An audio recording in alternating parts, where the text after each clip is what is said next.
Je ne peux pas te faire confiance au point où je vais perdre ma foi. Si je ne le vois pas, je ne peux pas réussir. Je ne peux pas te faire confiance jusqu'à ce niveau.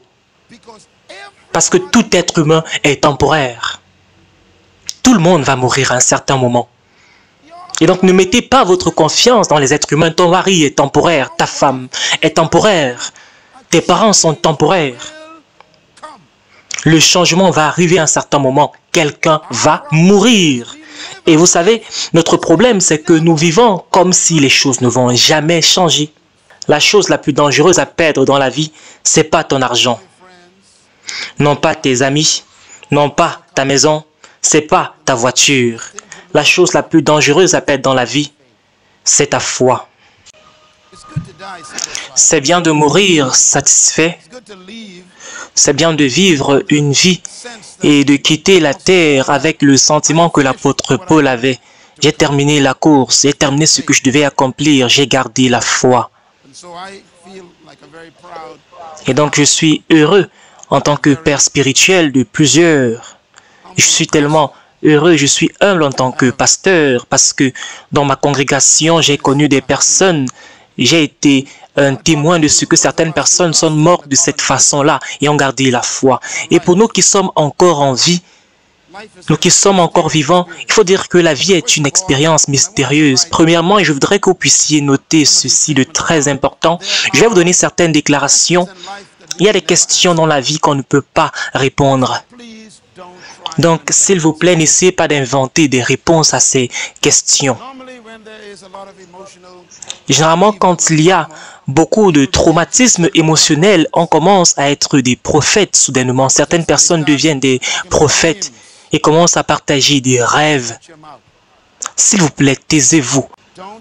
S'il vous plaît, n'inventez pas des réponses, ne dites pas des choses que vous ne connaissez pas. Deuxièmement, il y a des choses dans la vie qu'on ne peut pas expliquer.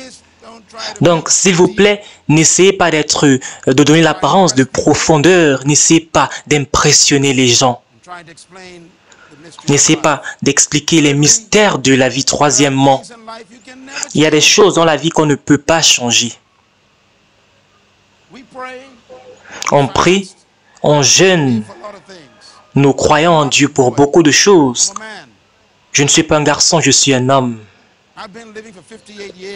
Et je suis en vie depuis plus de 58 ans aujourd'hui, même comme tu ne peux pas facilement le voir. Et j'ai vu presque tout sous le soleil, tout ce qu'un être humain peut expérimenter sur terre. J'ai été pauvre, j'ai été attaqué, j'ai été critiqué, on m'a mal compris, j'ai été déprimé, j'ai été content, heureux dans la vie, j'ai souffert, j'ai eu beaucoup, il y a des moments où je n'avais rien. J'ai vu des personnes naître, j'ai vu des personnes mourir, j'ai dédicacé des enfants, j'ai donné des enfants en mariage, j'ai conseillé des personnes et j'ai même enterré des êtres humains. Il y a des personnes pour lesquelles j'ai prié qui ont été guéries, certaines personnes j'ai prié et ces personnes n'ont pas été guéries pour d'autres. Certaines personnes ont été guéries et par la suite sont mortes. Donc il y a des choses qu'on ne peut pas changer dans la vie, il faut connaître tes limites. Quatrièmement, il y a des choses dans la vie qu'on ne peut pas contrôler. Accepte-le. C'est un fait. Cinquièmement, il y a des choses dans la vie qu'on ne peut pas empêcher, qu'on ne peut pas arrêter. Par exemple, des choses comme la mort. Et tu ne peux même pas choisir quand tu vas mourir, quand la mort va arriver. Tu ne peux pas arrêter certaines choses. Il y a des choses dans la vie dont nous ne sommes pas responsables. Et souvent, on prend la responsabilité pour certaines choses, alors que nous n'avons même pas causé ces choses, et ces choses nous détruisent. Pourquoi? Parce qu'on a la culpabilité. Je voudrais vous encourager aujourd'hui, et des milliers de personnes qui vont suivre ce message, il faut vous souvenir qu'il y a des choses dont vous n'êtes pas responsable. Vous n'êtes pas responsable du style de vie de votre enfant après l'âge de 25 ans. Donc si votre enfant décide de faire quelque chose qui est contre vos valeurs, ne restez pas à être triste, être déprimé. Ils sont en train d'avoir du bon temps dans leur folie. Qu'ils décident et assument les conséquences de leur style de vie.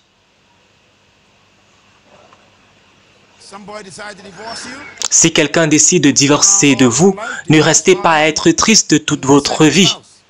Pendant qu'ils vont se marier pour une deuxième fois, ils vont se remarier. Vous n'êtes pas responsable de cette erreur qu'ils commettent en vous abandonnant. Vous qui êtes si important, continuez à vivre votre vie. Vous n'êtes pas responsable si votre conjoint décède. Vous ne devez pas être coupable en disant que je pouvais faire plus. Vous avez déjà fait suffisamment. Écoutez, vous n'êtes pas responsable de certaines choses qui arrivent dans la vie. Donc, acceptez certaines choses dans la vie afin de vivre et avoir de la paix. Septièmement, il y a des choses dans la vie qu'on ne peut pas excéder.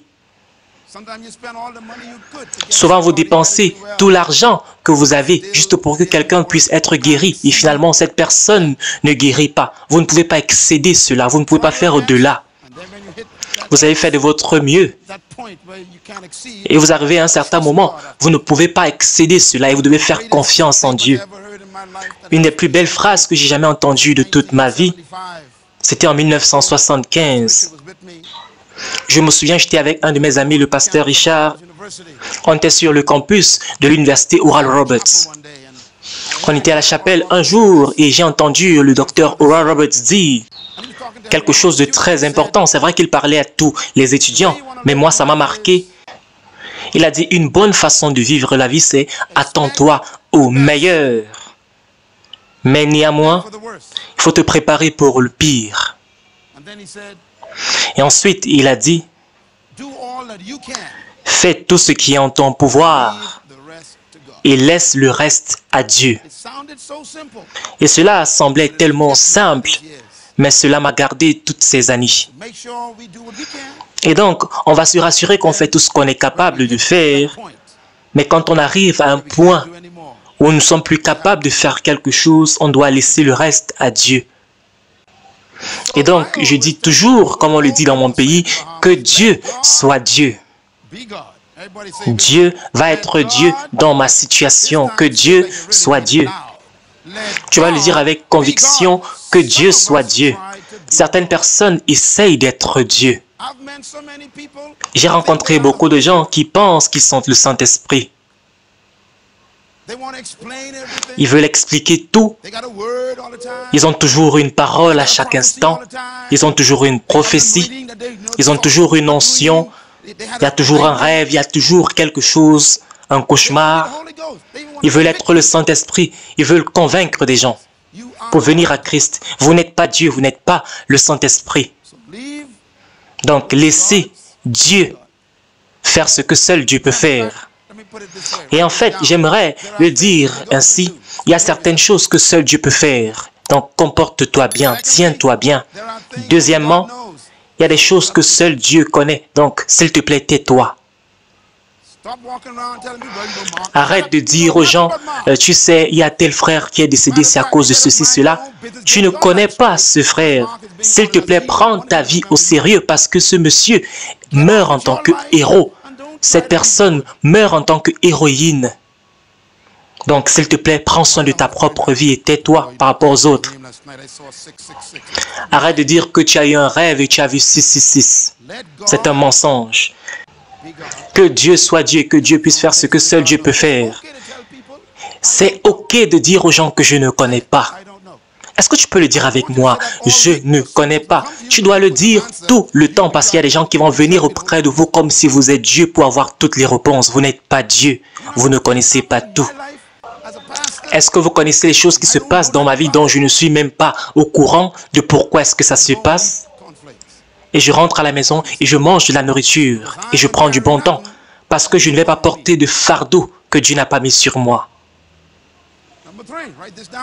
Troisièmement, très important, il y a des choses que seul Dieu comprend. Donc, s'il te plaît, n'essaye pas d'avoir une compréhension très profonde. Il faut connaître ce que tu connais et remercie Dieu pour ce que tu connais. Mais il y a des choses que tu ne comprends pas.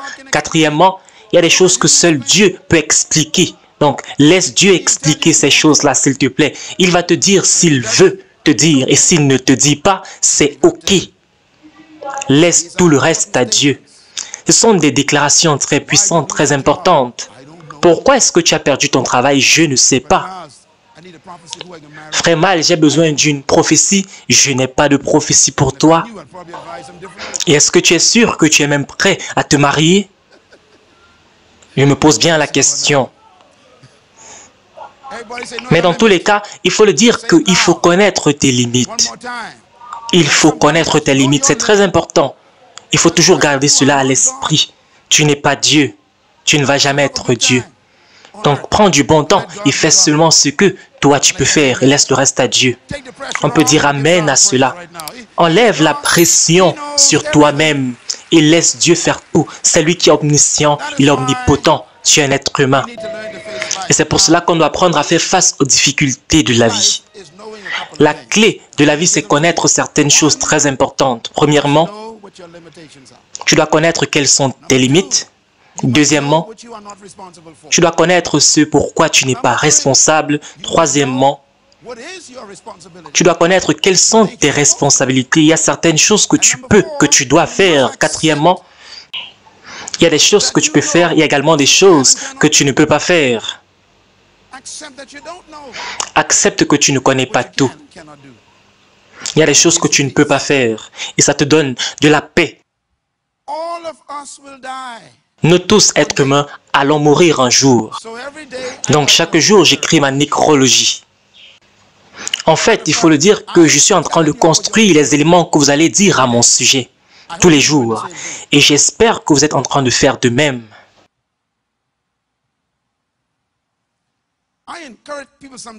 Je vous encourage très souvent d'être engagé dans les activités à l'église.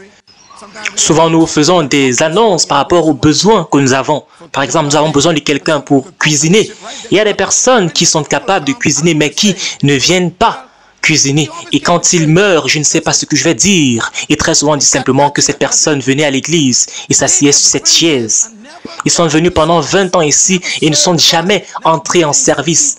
Ils n'ont jamais servi les autres. Ils ont toujours été des spectateurs. On ne se souvient pas des choses que vous n'avez pas faites. Rappelez-vous de cela. Peut-être ce moment, c'est un bon moment de décider que je vais ajouter un paragraphe à ma nécrologie. Je dois être impliqué dans les domaines où je peux être compétent et utile. Peut-être tu peux chanter et tu ne chantes pas. Ça veut dire que tu es en train de diminuer ta nécrologie si tu peux cuisiner et tu ne cuisines pas. Il y a un paragraphe qui manque dans ta nécrologie. Si tu peux travailler avec des enfants, aider des adolescents, travailler avec des jeunes, ça veut dire qu'il y a des choses qu'on ne va pas mentionner à ton sujet. On pouvait dire, on pouvait dire que tu as travaillé avec des jeunes, que les jeunes t'aimaient, mais si tu n'as pas fait cela, on ne va jamais dire cela de toi. Mesdames et messieurs, très important, il y a des choses que vous ne pouvez pas faire. Mais bien évidemment, il y a des choses que vous êtes capable de faire.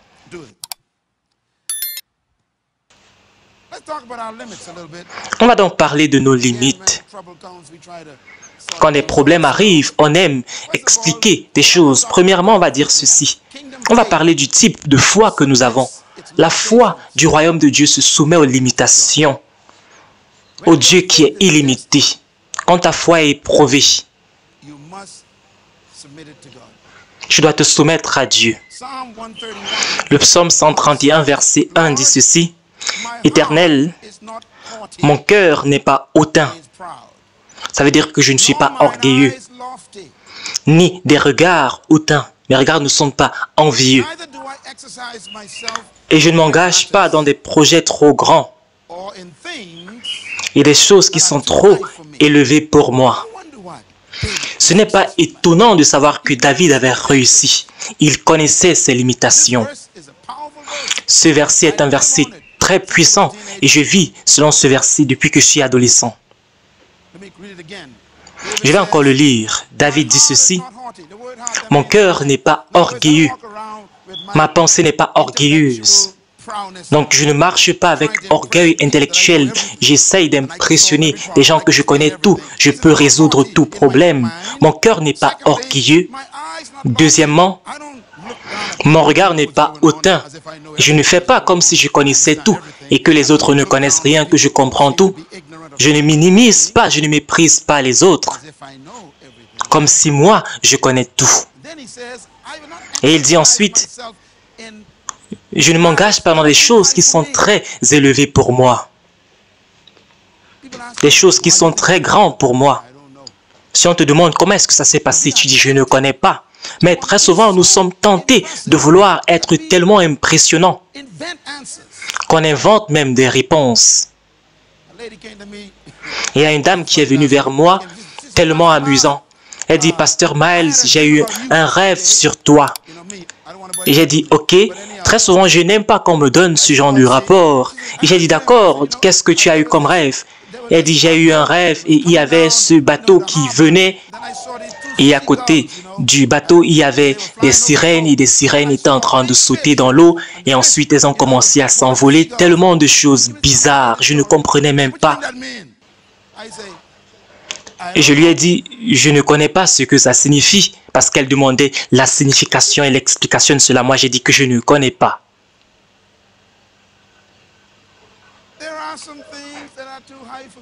Il y a des choses qui sont tellement élevées. Très compliqué pour moi à comprendre. Je ne connais pas tout. Mesdames et messieurs, très important, quelle est donc la solution de Dieu face à ces stress que nous rencontrons dans la vie? Premièrement, il faut dire que chaque problème est temporaire. Peu importe ce que tu traverses dans la vie, même si tu es endeuillé, cela est temporaire.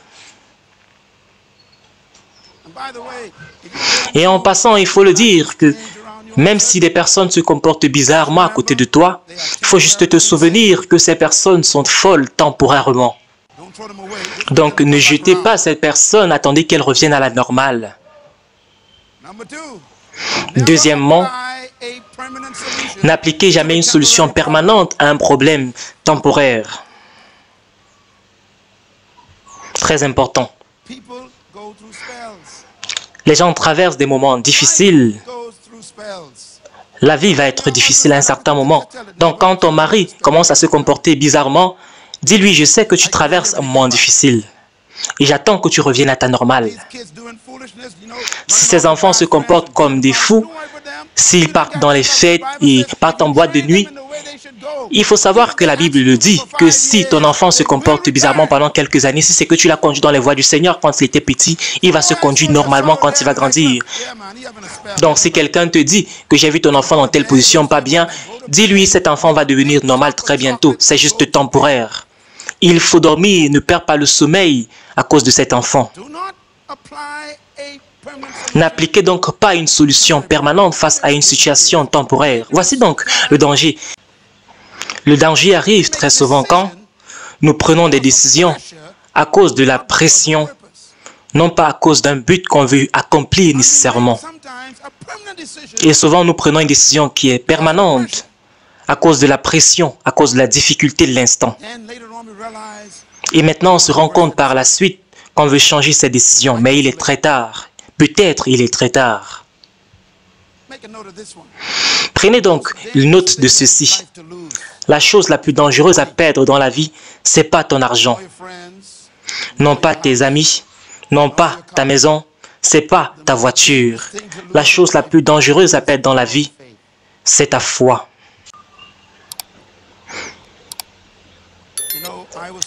Vous savez, j'étais en train de discuter avec la famille du frère qui est décédé récemment. Et j'ai eu un témoignage extrêmement important parce qu'il est vrai que je suis arrivé dans la maison après un voyage et je suis parti avec mon épouse pour leur rendre visite et leur prêter assistance. Et on a passé du temps ensemble. Donc j'ai eu un témoignage de son frère qui est en train d'expliquer quelque chose de très très fort. Tout le monde est en train de partager d'abord et ensuite j'ai posé au frère de Marc qui est décédé. Il a dit quelque chose de tellement poignant. Il a dit ceci, que j'ai presque perdu la foi quand j'ai reçu cet appel. Quand j'ai suivi que mon frère était décédé, j'ai presque perdu la foi. C'est ce qu'il a dit. Et j'ai commencé à questionner Dieu. Il a continué. Quand il a dit « j'ai presque perdu ma foi », tout mon corps a tremblé. Parce que tu ne dois pas, tu ne veux pas perdre ta foi. Je vais t'expliquer pourquoi. Quand la foi est perdue, il n'y a plus rien qui reste dans la vie. Quand tu perds ta foi dans la vie, ça veut dire que tu as tout perdu dans la vie. Matthieu 27, phrase que notre roi a déclarée. Donc, Judas a jeté l'argent dans le temple et il est parti se suicider. Qu'est-ce qu'il allait faire? Il allait se suicider. Quand tu as perdu la foi dans la vie, il n'y a plus de raison de vivre. Pierre et Judas avaient le même problème. Ils ont tous deux trahi Jésus. Tous deux trahi Jésus.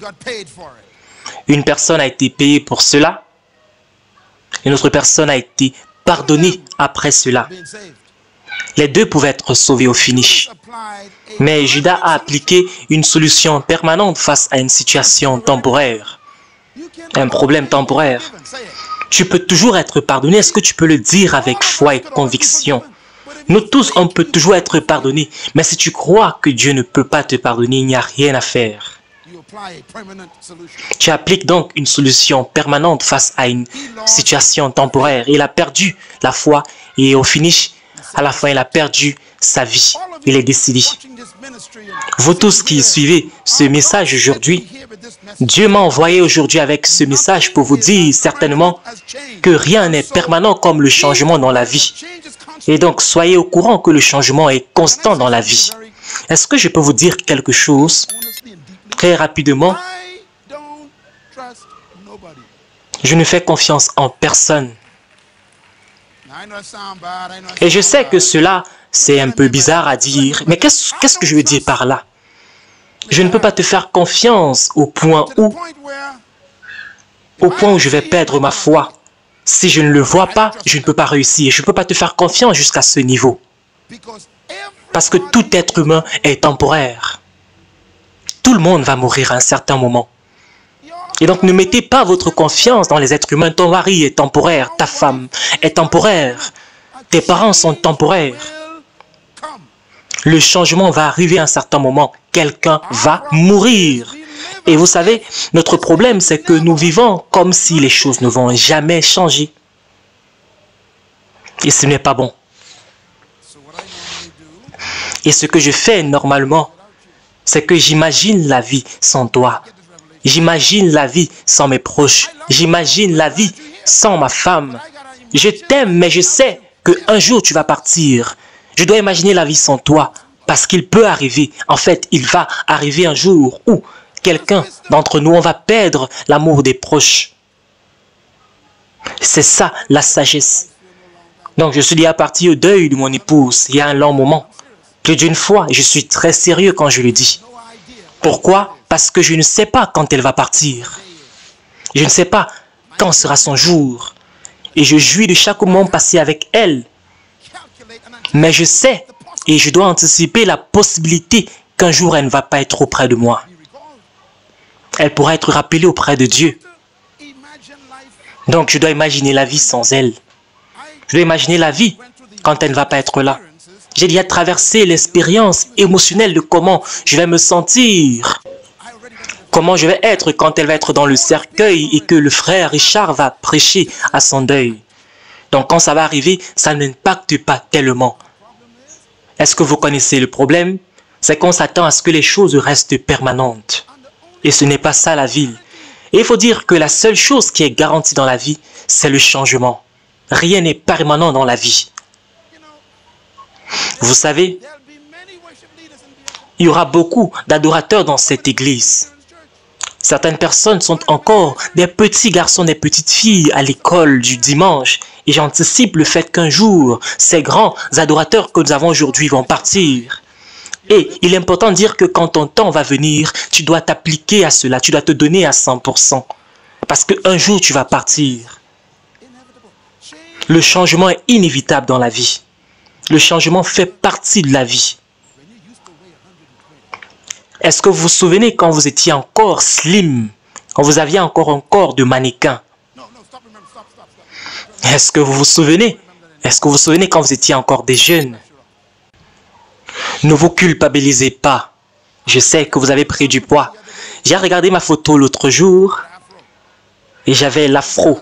J'avais beaucoup de cheveux. Aujourd'hui, j'ai la calvitie. Et je me suis dit, ce n'est pas toi là-bas. Et ensuite, j'ai conclu, non, c'est réellement moi. J'ai vieilli avec le temps, j'ai perdu des cheveux. C'est-à-dire que j'ai changé. C'est ça le changement de la vie. Mesdames et messieurs, le changement est bien. Il faut dire que tout changement dans la vie est une crise. On va parler du changement maintenant. Combien d'entre vous êtes partis dans un supermarché? Vous êtes allé acheter des habits. Et vous avez demandé une taille que vous portiez avant. Et il se trouve que vous n'êtes plus capable de porter ces vêtements-là. Les habits vous disent c'est fini. Tu dois partir à la taille supérieure. Et tu es en train de réprimander l'habit. Tu dois entrer. Mais l'habit dit non, je n'entre pas parce que le temps est passé, parce que le changement a eu lieu. Et l'habit va te tuer, va t'étouffer parce que l'habit est devenu petit sur toi. Est-ce que tu peux le confesser que le changement va venir? Certainement.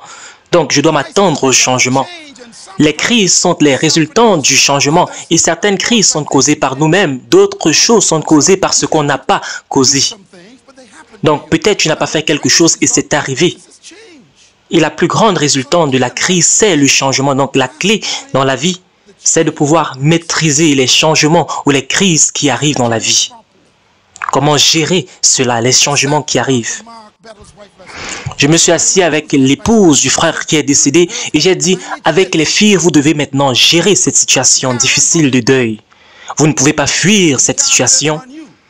Et cette situation ne doit pas vous contrôler, vous dominer. Vous devez gérer cette situation difficile, sinon elle va vous détruire.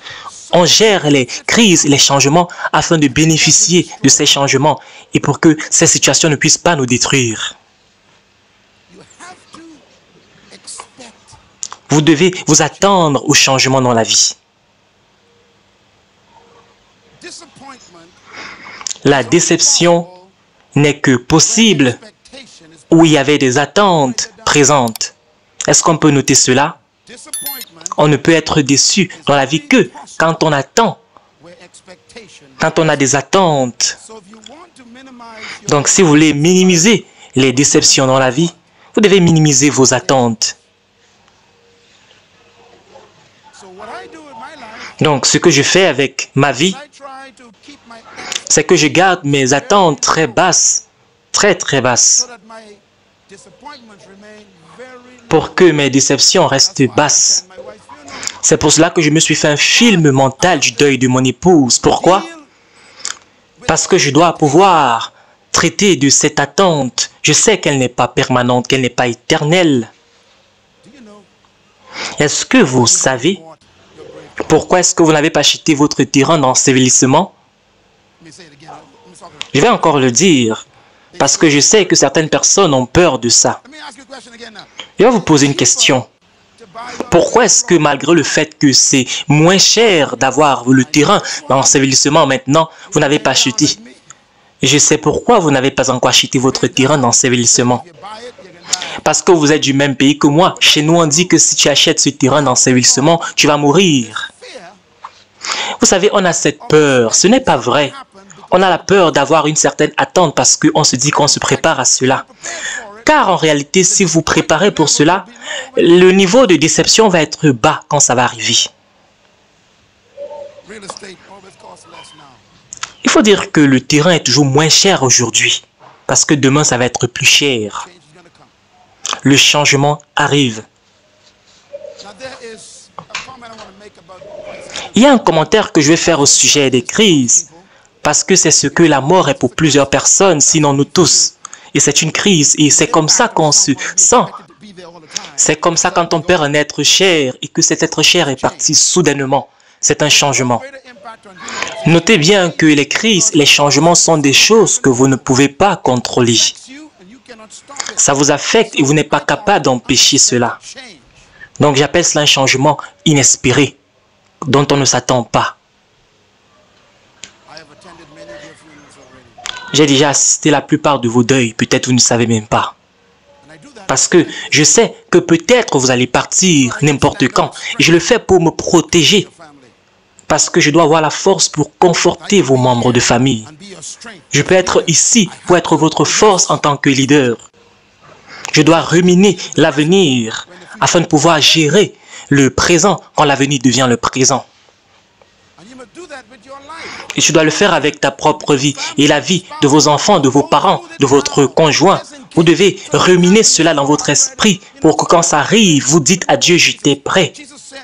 Voici ce que Jésus-Christ dit à ses disciples. Il dit, écoutez-moi. Il dit, on va me crucifier, on va m'enterrer, et je vais ressusciter le troisième jour. Et ensuite, il dit, et vous, vous serez persécutés. On va vous amener devant les tribunaux. On va vous battre. On va vous emprisonner. On va vous lapider. On va vous persécuter. Il dit, mais n'ayez crainte, n'ayez pas peur, parce que j'ai vaincu le malin. J'ai vaincu le monde. La Bible dit que soudainement les disciples sont devenus tristes, très tristes. Pourquoi? Ils venaient leur présenter leur avenir. Et ce qu'ils ont vu, c'était la prison, des coups, des cailloux. Et imaginez-vous, quelqu'un prophétise que vous allez avoir des problèmes, que vous allez partir en prison, que vous serez persécuté. C'est tellement triste, ce n'est pas une bonne prophétie ça. Mais lisez la prochaine phrase, la Bible dit, et à cause du fait qu'ils étaient abattus dans leur cœur, ils étaient déprimés, il leur a dit, soyez, réjouissez-vous, soyez joyeux maintenant. Je vous ai dit ces choses pour que quand elles vont arriver, vous ne serez pas offensés en moi. C'est Jésus-Christ qui parle. J'ai l'impression que vous ne lisez pas la Bible. Il dit, attendez-vous au pire pour que quand ça va arriver, vous ne serez pas offensés en moi. Parce que vous allez dire, je m'attendais à cela. Vous savez, rien ne peut être plus frustrant pour un ennemi. Rien ne peut être plus frustrant pour un ennemi que quand vous dites que je m'attendais à cette prison. Vous venez d'enlever le pouvoir de l'ennemi sur vous. Le pouvoir de la prison. J'espère que vous me comprenez.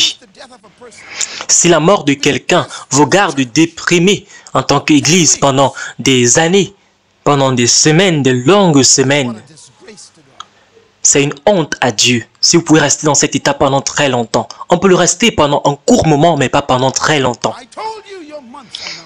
Je vous ai dit que vos mois sont comptés. Je vous ai dit que vos jours sont comptés. Je vous ai dit que vous êtes comme le vent qui apparaît aujourd'hui et disparaît demain. Et quand ça arrive, pourquoi est-ce que vous êtes si étonnés? Parce que vous n'avez pas cru en cela. Vous ne vous attendez pas à cela. Il dit, je vous dis ceci pour que vous ne puissiez pas être offensés quand elles vont arriver. Je suis parti à mon propre deuil plusieurs fois. Et en réalité, j'ai vu qui était là. Tu ferais mieux d'être là.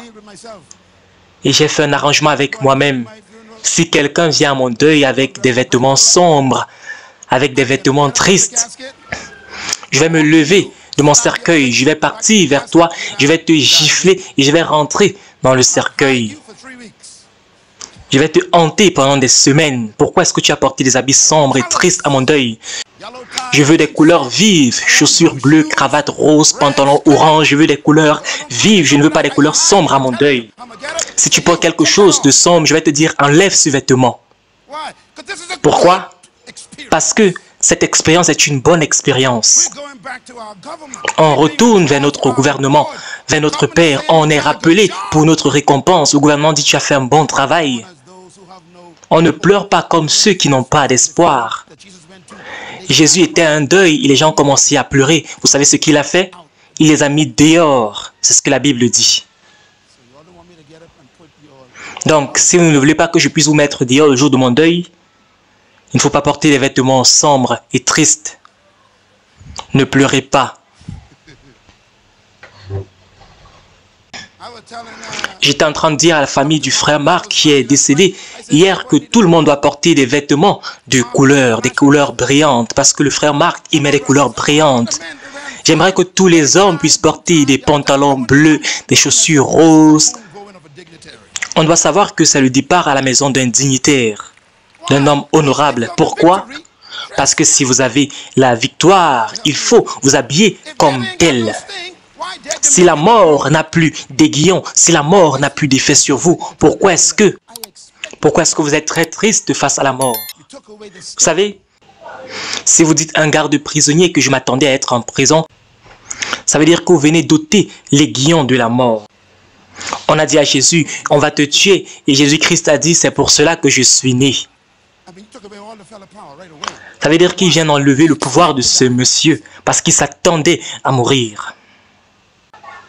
Vous ne pouvez pas vous attendre à ce que quelqu'un soit conducteur de louanges pendant 20 000 années.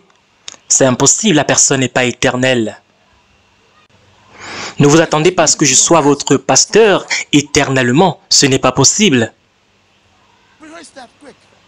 Il faut commencer à ruminer cela dans votre pensée, à penser et à méditer sur ça. Donc ça veut dire que bientôt, un jour, le pasteur Miles va décider, bien sûr, c'est la vérité. Il faut commencer à faire confiance en Dieu. Attendez-vous au changement. Le livre d'Ecclésiaste 3 au verset 1 dit ceci, « Il y a un temps pour toutes choses, et il y a un moment pour tout sous le soleil. Il y a une saison pour tout, il y a un temps pour toutes choses. » Les gens viennent en saison. Les positions viennent en saison. Même des mariages ont des saisons. Et il y a une saison d'hiver où rien ne marche. Ton mari est fâché, toi-même tu es fâché. Et ensuite il y a le printemps et vous recommencez à parler ensemble. Il y a l'été et tout le monde est content. Et l'hiver revient et tout le monde est encore fâché. Il y a des saisons à toutes choses. Souvent tu es fauché et ensuite tu vas avoir de l'argent. Il y a des moments où tu as suffisamment, il y a des moments où tu n'as pas suffisamment. Ce sont des saisons de la vie. Tu n'abandonnes pas dans la vie parce que c'est simplement une saison. Et il y a un temps pour toutes choses, une saison pour toutes choses. Il y a une saison pour toutes choses sous le soleil. Il y a une saison où tu ne peux pas trouver du travail. Mais ne panique pas. Rentre à la maison, prépare du riz, cuisine du riz et va vendre à d'autres personnes. Ne reste pas triste et tu ne fais rien. Fais des cookies et vends, parce que tout est saisonnier dans la vie. Mais c'est toi qui dois durer après la saison. C'est comme ça qu'on fait pour réussir dans la vie. On n'abandonne pas au milieu d'une saison. C'est stupide de jeter tes habits d'été parce que tu es en hiver. On ne fait pas ça. Tu gardes tes habits d'été. Pourquoi? Parce que tu as la foi que l'été va revenir. Je peux donc vous garantir qu'un jour, on va encore se réjouir, malgré le moment difficile par lequel on traverse en tant que communauté. Les pleurs peuvent durer pour une nuit. Et oui, ce n'est qu'une nuit. On a cette idée qu'on doit pleurer pendant une année. Ce n'est pas la vérité. Dieu dit le matin, c'est terminé. Pleure pour un temps et ensuite essuie tes larmes. Si quelqu'un a divorcé de toi il y a 20 ans, tu continues à pleurer aujourd'hui, c'est que c'est très grave. Et tu dis, il vient de se remarier avec sa troisième femme. Et tu continues à pleurer par rapport. Ne le fais plus. Laisse tomber cette affaire. Pleure pendant un temps et ensuite essuie tes larmes et passe à autre chose. Tourne la page. Ce frère ne sait pas ce qu'il a perdu. Continue avec ta vie. Il était simplement stupide. C'est simplement une saison. Les saisons viennent, les changements viennent. Et quand Dieu change des choses, c'est simplement pour une saison. Dieu fait des changements parce qu'il veut des différents environnements. Donc, il décide de changer des choses selon sa volonté. Il y a un temps pour naître. Il y a un temps pour mourir. On ne lit pas cette partie. On dit pour chaque chose, il y a un temps, il y a un but, mais on oublie qu'il y a un temps pour mourir également. Et le point que je veux faire, c'est entre le moment que tu es né et le moment où tu vas mourir, tu dois faire ton travail. Sur chaque pierre tombale, il y a 2 dates. Il y a la date où tu es né et la date où tu vas mourir. Le problème, c'est qu'il y a un petit tiret au milieu. Et ce petit tiret, c'est la durée de ta vie et ce que tu vas faire sur terre. Quelle est la taille de ton tiret? Qu'est-ce que ton tiret? À quoi est-ce que ça va ressembler? À quoi est-ce que ta vie va ressembler? Paul dit, j'ai terminé la course, j'ai gardé la foi. Le changement vient et je suis prêt. L'apôtre Paul dit, je suis prêt à être versé comme une libation. Je suis prêt à mourir. Je suis prêt à partir. Pourquoi? Parce que j'ai terminé la course. Donc tu dois d'abord connaître quelle est la course. Le frère qui est décédé, lui, était conducteur de louange. Il était appelé à cela. Toi, quel est ton but sur la terre? On a des messages qui parlent de ceci. Il a conduit beaucoup de personnes dans la présence de Dieu. Il n'a pas juste changé le monde. Lui-même, il a changé. Mesdames et messieurs, je voudrais que vous puissiez vous souvenir, pendant qu'on parle du changement, un verset très important, Philippiens chapitre 3. Le verset 13 et 14 dit ceci: « Frères et sœurs, je n'estime pas mon être moi-même déjà emparé, mais je fais une chose, oubliant ce qui est derrière et me portant vers ce qui est devant. Je cours vers le but pour remporter le prix de l'appel céleste de Dieu en Jésus. Je cours vers le but et j'oublie ce qui est derrière moi. » Est-ce que l'apôtre Paul dit? Il est nécessaire donc d'oublier pour pouvoir avancer vers l'avant. Tu ne restes pas à dire que avant les choses se passaient comme ça, cette personne va nous manquer, avant on faisait comme ça. Il faut oublier ce qui est derrière et tu dois courir vers l'avant. Oublie ce qui est derrière et cours vers l'avant. Si ton conjoint t'a quitté pour quelqu'un d'autre, oublie ce qui est derrière et cours vers l'avant. Tu peux pleurer pour quelques jours, mais après cela, oublie ce qui est derrière et cours vers l'avant. Tu n'es pas né avec cette personne. Est-ce que quelqu'un peut dire Amen? Quelqu'un avait besoin de cette parole, je le sais. Quand on était au lycée, il y a certaines filles qui m'aimaient, ici dans cette ville. Et je suis tellement content que je ne les ai pas épousées. À ce moment, je n'avais pas encore d'argent. Et je remercie Dieu parce qu'il m'en a délivré, il m'a délivré de ces filles. Je remercie Dieu parce que c'était plutôt une délivrance pour moi. Oui, je sais que c'est très amusant. Mais je remercie le Seigneur. Regardons le prochain verset. On ne parle pas tellement de ce verset. Paul dit, j'ai oublié tout ce qui est derrière. Et ensuite il dit, ceci, nous qui sommes matures adoptons cette attitude. Les personnes qui sont immatures continuent à dire qu'il y a 10 ans c'était comme ça. Avant la louange était bien il y a 10 ans. Tu es immature parce que tu n'oublies pas ce qui s'est passé dans le passé et tu refuses d'avancer. Tu dois oublier ce qui s'est passé avant et tu presses vers l'avant. Les personnes matures sont capables de dire c'était bien, j'ai aimé, c'était merveilleux, mais maintenant on doit avancer, on doit continuer. Si on t'a licencié, dis-leur merci, j'ai passé un bon moment avec vous et maintenant je dois partir dans une autre dimension, une dimension supérieure. C'est l'attitude à avoir. Si tu perds ton travail, c'est l'attitude à avoir si je traverse une difficulté. Dieu a un plan pour ma vie. Je dois maintenant me débarrasser de vous et aller à un autre niveau. Mais nous sommes tellement attachés à ce qui est permanent, attachés au passé. On n'arrive même pas à jouir du changement. Tout ceci parce que le chemin que Dieu a pour vous, vous avez un autre chemin pour vous-même. Par exemple, Joseph s'était vu en tant que dirigeant en Égypte. Il était sur le trône. Mais le voici qui est vendu en tant qu'esclave. Ensuite, il est parti en prison. Mais il avait ce rêve. Il faut dire que souvent, Dieu ne vous dit pas comment vous allez faire pour arriver à votre rêve. Mais le changement doit arriver, assurément. Et quand le changement arrive, c'est vous qui luttez le changement. Et Dieu dit, je ne sais pas ce que tu veux. Dieu décide pour Joseph que pour aller sur le trône, il va traverser beaucoup d'étapes difficiles. Il va être vendu en esclavage. Il va traverser des moments difficiles dans la maison de Potiphar. La femme de Potiphar va vouloir coucher avec lui. Et ensuite, il va partir en prison et tout cela. Bien évidemment, si Dieu te disait ce que tu vas traverser pour parvenir au trône, tu vas dire à Dieu, non, je ne veux pas. Bien évidemment, si tu traverses un moment difficile aujourd'hui, pourquoi? C'est parce que ton changement arrive pour la prochaine étape, le prochain moment de ta vie. Et utilise ta foi pour remercier Dieu pour cela. Peu importe ce que tu traverses aujourd'hui, Dieu a un plan pour ta vie. Ce sont des étapes nécessaires que Dieu a pour ta vie. Donc ça veut dire que ce ministère va aller au prochain niveau. Si Dieu appelle, si Dieu rappelle un ambassadeur, ça veut dire qu'il a prévu quelque chose de meilleur pour nous dans la prochaine saison. Je sens l'onction de Dieu qui dit il faut partir au prochain niveau. La foi te permet de ne pas abandonner face aux épreuves. Les personnes matures ne paniquent pas. Les personnes matures planifient. Je vais vous montrer quelque chose maintenant.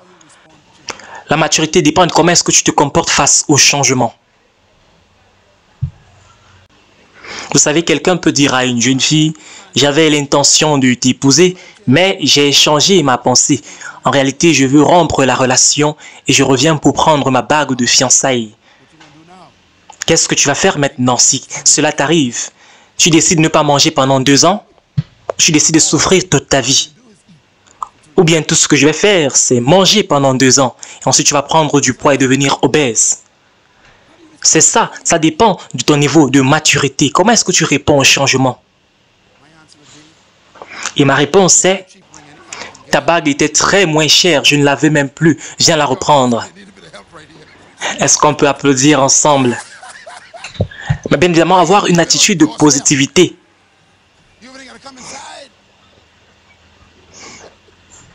Tu dois juste être persévérant face aux épreuves de la vie et toujours rire devant les épreuves et les difficultés.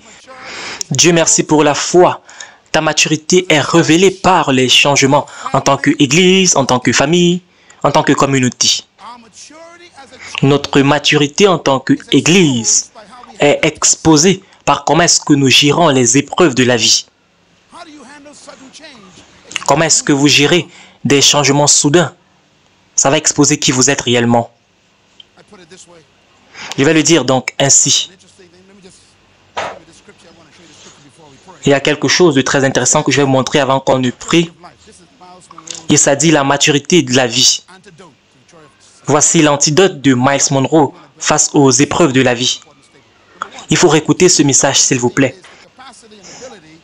Le secret du succès dans la vie, c'est ta capacité de gérer des situations attendues et des situations inattendues. C'est ça la clé, le secret dans la vie. Le succès dans la vie va dépendre de ta capacité à gérer et à maintenir un équilibre dans les temps de trouble, dans le tumulte. Troisièmement, la maturité dans la vie est mesurée par la capacité de répondre à la tragédie et au chaos de façon efficiente. C'est de cette façon que tu peux mesurer ta maturité dans la vie. Ce n'est pas qui tu es dans de bons moments qui vont éprouver ta maturité. C'est ce qui se passe quand les choses ne fonctionnent pas comme tu les espérais. C'est quand les choses se passent de façon inattendue, ton comportement dans ces situations-là. Donc la foi que nous avons dans le royaume de Dieu, c'est une foi qui peut gérer des situations inattendues avec équilibre. On ne panique pas, on n'abandonne pas. On n'abandonne pas face aux situations, on gère les situations et on ressort victorieux. Et c'est le cœur dans le plus grand défi dans la vie. C'est en ce qui concerne notre foi. La tragédie et la crise viennent pour pouvoir ébranler notre foi. Et c'est la raison pour laquelle le doute entre en jeu. Je vais vous dire quelque chose au sujet de la foi et du doute. Vous ne croyez pas en quelque chose à moins que vous n'avez d'abord douté. C'est une phrase très profonde. Je sais que c'est difficile à comprendre. Tu ne peux pas croire en quelque chose à moins que tu ne doutes d'abord en cette chose-là. Qu'est-ce que j'ai dit? Tu ne peux pas croire en quelque chose à moins que ta foi n'ait éprouvé. C'est pour cela que ton fils et ta fille doivent éprouver la foi que tu leur as donnée parce que c'est ta foi en ton Dieu. Ce n'est pas encore leur Dieu. Donc quand ils sont en train de faire des choses qui ne sont pas bien pendant un temps, il faut savoir que c'est juste pendant un temps. C'est important de pouvoir laisser ce moment passer. Il faut dire ceci, écris ceci s'il te plaît. Rien ne t'appartient à moins que tu n'as compris cela. Je peux te donner mon information, mais ce n'est pas encore ton information. Si tu ne comprends pas cette information, elle n'est pas encore tienne. Tu ne possèdes pas encore l'information. Elle devient tienne quand tu éprouves cette information pour voir si elle marche. Si elle marche pour toi. Donc ta foi est prouvée quand il y a le doute. La foi veut dire que tu crois. Donc en d'autres termes, le diable vient contre toi en éprouvant ce que tu crois, ce en quoi tu crois. Il vient éprouver. Il vient éprouver ce que tu dis croire tout ce temps. Et il te frappe tellement dur que tu vas d'abord douter pendant un temps. Et ensuite tu vas dire comme Pierre, je ne veux pas te suivre Seigneur Jésus, Mais nous, on a découvert que tu as les paroles qui donnent la vie. En d'autres termes, on pensait que tu étais un peu fou dans ta façon de parler, mais on ne trouve personne qui est comme toi. On croit que tu as les paroles qui donnent la vie. On décide de te suivre. On a foi en toi. Je ne crois pas en Dieu parce que mon père croit en Dieu.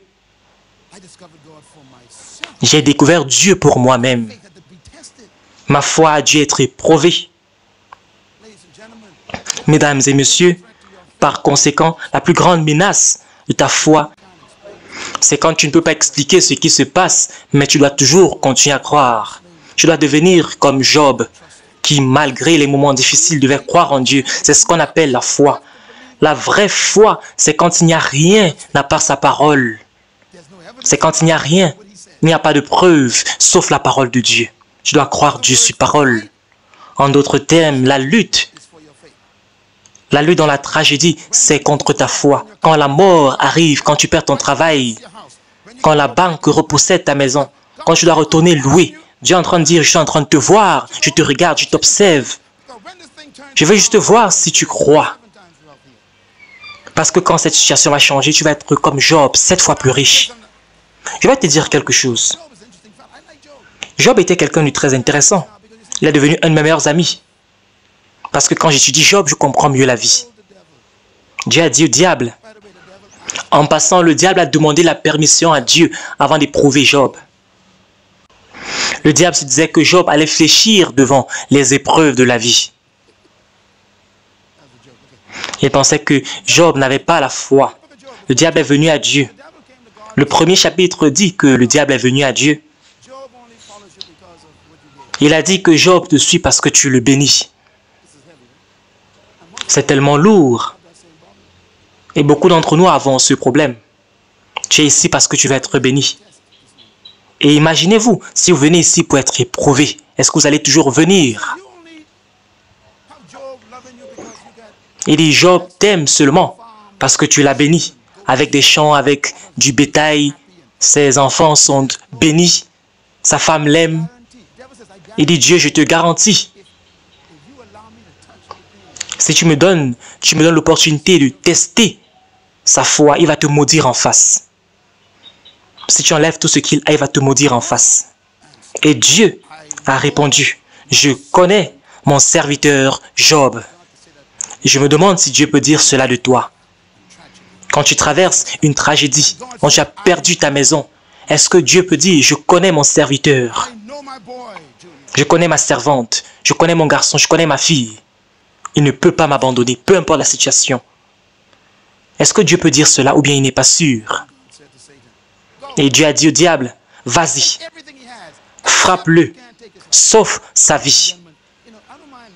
Mesdames et messieurs, on peut perdre une maison, on peut perdre une voiture, mais prendre tout? Oui, prendre tout. Le diable a tout enlevé. En passant, il faut dire que tout ce que tu as, Dieu t'a donné cela. Le diable ne t'a rien donné. Et tout ce que le diable a pris de toi, c'est Dieu qui a permis. Et ce que Dieu t'a donné, il peut te donner encore plus après les épreuves. Il a tout.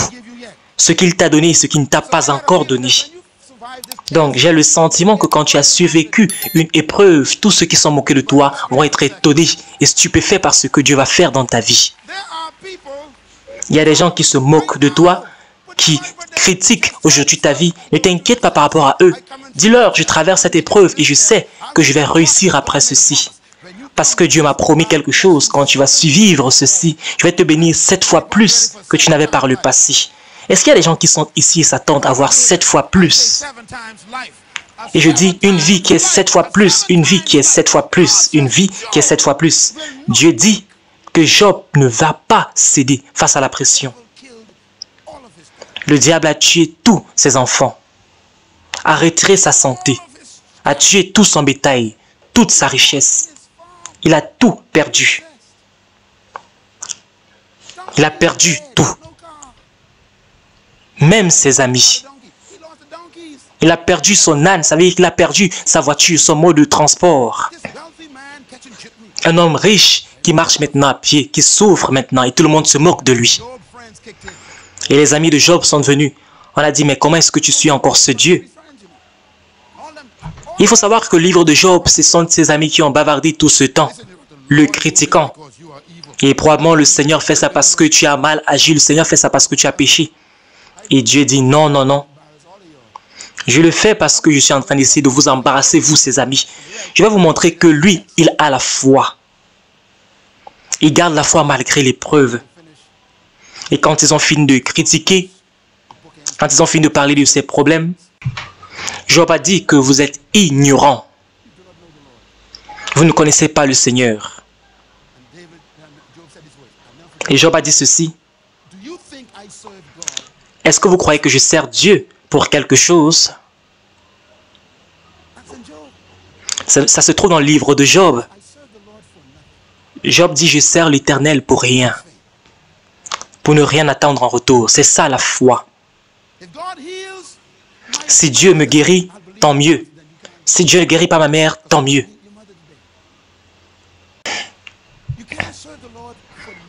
Tu dois pouvoir servir Dieu pour rien. Et Job a dit, même si Dieu me frappe, je vais toujours lui faire confiance. Et je dis ceci à tous ceux qui écoutent, peu importe ce que tu traverses, Dieu, regarde, Dieu voit. Dieu savait ce qui allait se passer ces jours-ci. Il connaissait les difficultés qu'on allait traverser. Il est en train de regarder maintenant comment on va se comporter face à cette situation difficile. J'aimerais voir si on va bâtir notre foi sur un être humain qui est parti, ou bien sur moi.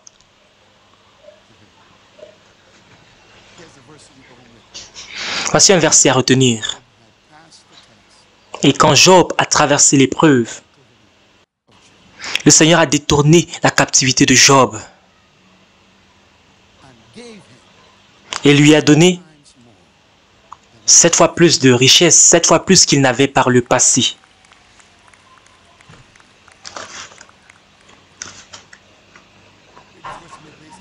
On va lire ce verset ensemble.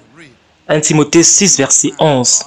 Mais toi, homme de Dieu, fuis toutes ces choses et poursuis la justice, la piété, la foi, l'amour, l'endurance et la gentillesse. Chacun de ces mots décrit cet homme qu'on a perdu dans ce ministère. Quand j'ai lu ceci, chaque mot m'a rappelé cet homme. C'est un homme doux. Il avait l'endurance, la persévérance. Un jour, il était au bureau, il était en train de travailler. Il est tombé, il s'est écroulé. Il a traversé un moment difficile. Quand il s'est relevé, il a dit, ça va, je vais continuer mon travail. C'est ça qu'on appelle l'endurance. Il a dit, je vais aller à l'église, même si je suis à l'arrière. Certaines personnes ne partent pas à l'église malgré le fait qu'ils sont en bonne santé. L'endurance, la foi, la persévérance, il a enduré. L'endurance veut dire que, par exemple, un cas de LeBron James, basketteur, il reste 2 minutes. 2 minutes de temps de jeu restant. Et maintenant, il est frappé par un spasme. Il n'arrive plus à bouger ses pieds. Il y a contraction de ses muscles. Mais on dit, tu ne peux pas abandonner LeBron. Tu dois garder la foi, tu dois avoir l'endurance. Et qu'est-ce qu'il fait? Il continue à jouer. LeBron James a fait quelque chose qui est une leçon pour nous tous. Après le traitement, après les soins, on a mis de l'huile sur ses pieds juste pour un petit massage. Il est rentré sur le terrain de jeu. Il a dit, quittez à côté de moi, je vais continuer, il reste 2 minutes. Je vais persévérer malgré la douleur parce que le jeu n'est pas terminé, parce que le match n'est pas terminé. Il y a des fois où rien ne marche et tu as la douleur dans ta vie. Tu souffres, tu veux abandonner, mais tu dois dire que le match, la vie n'est pas terminée. Je ne dois pas abandonner.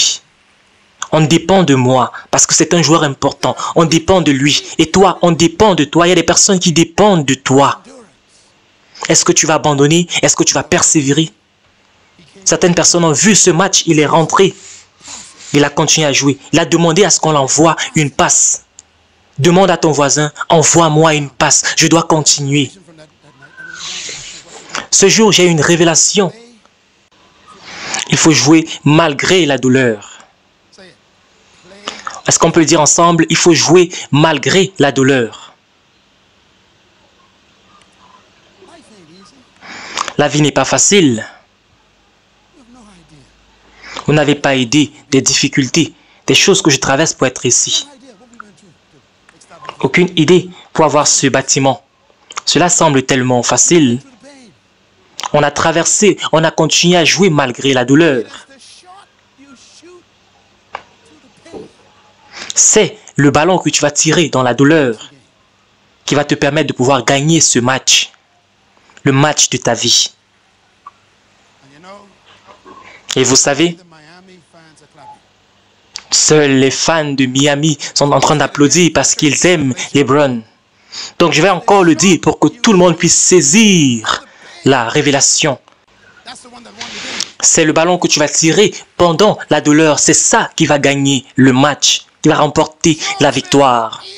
Job dit que malgré le fait que Dieu m'a frappé, je vais encore tirer, je vais continuer à vivre. Je ne vais pas baisser la foi en lui. Et Dieu dit, je suis d'accord avec toi. Je vais te bénir grâce à cela. À cause de ton attitude, je vais te bénir. Dieu te regarde, il regarde comment est-ce que tu te comportes, il te regarde comment est-ce que tu te comportes en ce mois. Vous savez, la seule personne qui avait la douleur dans le terrain, c'est celui qui a été le meilleur joueur du match. Parce qu'il a persévéré.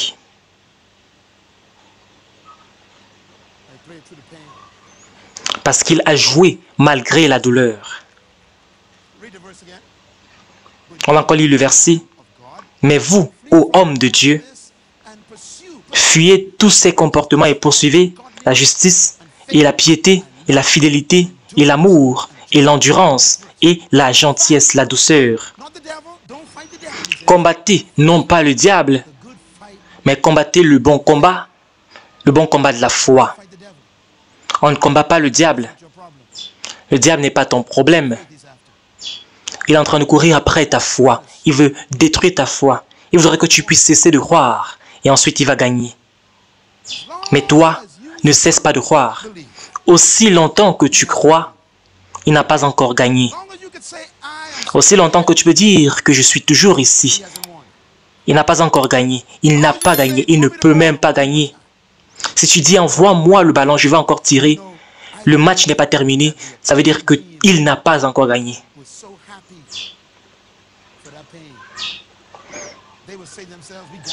Et je sais que l'autre équipe, l'équipe adverse, était tellement content que ce gars avait cette douleur dans le pied, que LeBron avait cette douleur.